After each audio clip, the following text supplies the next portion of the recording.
Trago essa tarde, senhor presidente, um tema recorrente das minhas falas nas últimas semanas e creio que nos últimos meses aqui no Senado. As chuvas que acontecem nas cabeceiras do Rio Madeira. As águas que começaram a baixar voltaram a subir novamente. São já 2 meses que as águas começam a manter ilhado várias famílias, várias pessoas fora das suas casas, fora das residências. É chamado o repiquete da enchente em Porto Velho. Com efeito maior, principalmente a montante, ou seja, acima das usinas hidrelétricas, tanto de Jirau e Santo Antônio. É um caso, no mínimo, curioso, pois há uma enchente um pouco maior abaixo das usinas, e entre as usinas não houve mudança, não houve alteração do nível das águas, e acima das usinas, como o caso de Guajará-Mirim, não houve mudança no nível das águas. Aliás, está baixando as águas. O problema é que, próximo à montante das usinas, as águas subiram e as nossas BRs voltaram a ficar embaixo d'água novamente. Trago aqui algumas fotografias que passamos a exibir pela TV Senado para que a gente possa ver a situação da BR-364, da BR-425, que liga Porto Velho a Guajará-Mirim, Porto Velho a Rio Branco do Acre. É um tanto quanto curioso, pois as chuvas não estão tendo essa intensidade para fazer com que haja um aumento tão significativo dessa forma para alagar novamente as BRs, tanto 364 quanto a BR-425. Há informações, senador Moca, que ao fechar as comportas das usinas, houve esse aumento das águas, e as nossas cidades de Nova Mamoré e Guajará-Mirim novamente passaram a estar ilhadas novamente. Esse repiquete das águas do Rio Madeira voltou a causar alegações nos locais onde as águas já estavam baixando, e também diversos trechos das BR, como nós acabamos de mostrar. O curioso nesse repiquete é que ele não alterou muito o nível do rio a jusante das usinas, ou seja, rio abaixo, na região central de Porto Velho, onde a estação termoelétrica da Agência Nacional de Águas marcou uma variação de apenas 23 centímetros da marcação das 18 horas e 45 minutos, quando o nível do Rio Madeira, em Porto Velho, era de 17 metros e 9 centímetros. O menor nível desde que as águas começaram a baixar. Para a medida de 13h15 desta quinta-feira, quando o nível de Porto Velho, do rio em Porto Velho, era de 17 metros e 32 centímetros. Mais curioso ainda é que a variação na estação termoelétrica de Mutum, Paraná, que fica entre as duas usinas, o nível do rio tem se mantido estável. E mais curioso ainda, as informações termoelétricas das usinas que ficam a montante de Jirau não estão disponíveis online, como estão as demais informações na nossa Agência Nacional das Águas. Há uma falta de informação. Já quando analisamos a variação do nível do rio Mamoré em Guajará-Mirim, percebemos que as águas continuam baixando nos últimos 8 dias. Ou seja, desde o dia 1º de maio, quando o nível era de 13 metros e 40 centímetros, até a medida de hoje de manhã, quando o nível do rio Mamoré era de 13 metros e 12 centímetros.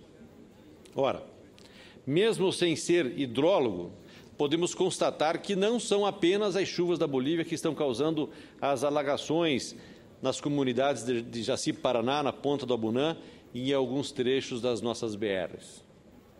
A suspeita que levamos, baseado em informações da Agência Nacional de Águas e das próprias usinas, é que a operação ou o fechamento de algumas comportas das usinas hidrelétricas de Jirau e Santo Antônio possam ter consequências diretas nesse repiquete dessas enchentes. Perguntei hoje pela manhã às assessorias técnicas das duas usinas se a operação das comportas tem ligação com esse repiquete.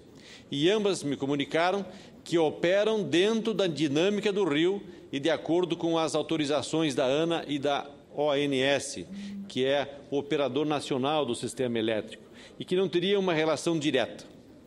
Portanto, não me passaram informações detalhadas da vazão e do nível do Rio Madeira imediatamente a montante e a jusante das barragens, nem a quantidade de comportas fechadas ou abertas. Ou seja, informação mínima para que a gente possa realmente saber, de fato, qual é a influência das usinas com relação às enchentes do Rio Madeira.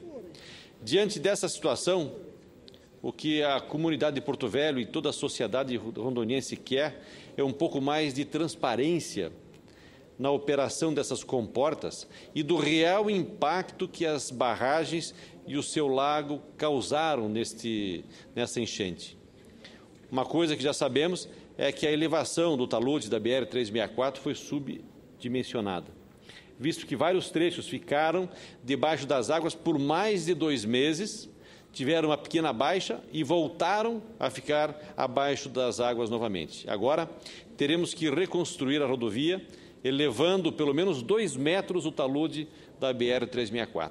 Enfim, é justamente para que tenhamos mais transparência e informações corretas sobre o impacto dessa grande cheia em Rondônia, é que vamos realizar amanhã, aqui na Comissão de Agricultura e Reforma Agrária do Senado, uma audiência pública para discutir estes impactos e um plano integrado de reconstrução de Rondônia, bem como um plano de prevenção de desastres naturais para o nosso Estado, recorrente às enchentes do Rio Madeira.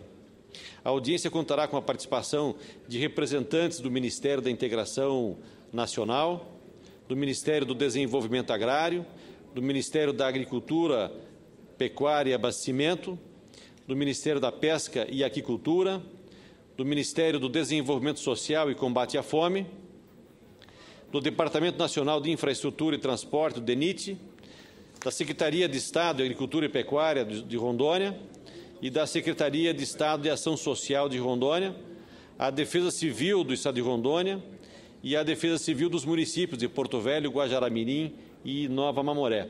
E convidamos também os representantes das usinas hidrelétricas Santo Antônio e Jirau para que possam dar a sua versão e a sua contribuição para que nós possamos entender, de fato, o que é que está acontecendo com as enchentes do Rio Madeira.